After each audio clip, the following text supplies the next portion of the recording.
वेंगुर्ले बंदरात बुडालेल्या दुर्घटनेत उर्वरित दोन्ही खलाशांचेही मृतदेह हाती. मृतदेह सकाळी 7च्या सुमारास नवबाग समुद्र किनाऱ्यावर आढळले.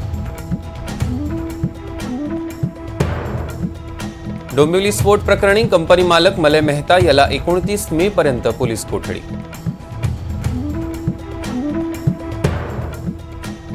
अनुदानमधील बेपत्ता कर्मचाऱ्यांचा शोध सुरूच. शोध घेण्यासाठी आलेल्या कुटुंबियांवर लाठीमार. पोलिसांनी अरेरावी केल्याचा कुटुंबियांचा आरोप.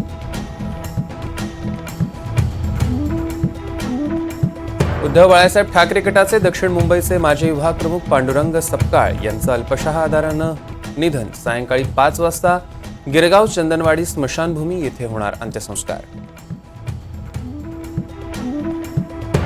10वीच्या मुलांसाठी दिलासा देणारी बातमी. 10वीचा निकाल 27 मे रोजी जाहीर होणार. दुपारी 1 वाजता निकाल ऑनलाईन पाहता येणार. दुपारी 1 वाजेपर्यंत 6व्या टप्प्यासाठी 39.13% मतदानाची नोंद. पश्चिम बंगालमध्ये सर्वात जास्त 54.80%.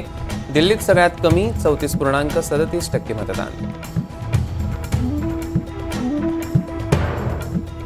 महाराष्ट्रातील आंबोली घाटात धुक्याची चादर. घाटावरील धुकं आणि उतरणाऱ्या ढगांच्या मनमोहक दृश्याची वाहनधारकांना आणि पर्यटकांना भुरळ.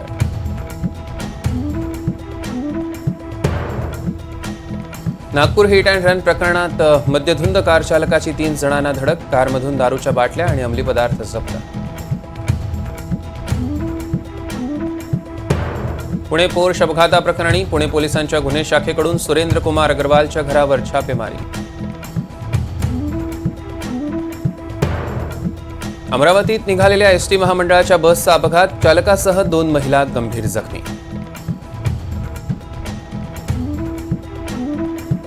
छत्तीसगडमधील बेमेटारा येथे दारुगोळा कारखान्यात भीषण स्फोट. अपघातात 9 जणांचा मृत्यू. अनेक कर्मचारी जखमी.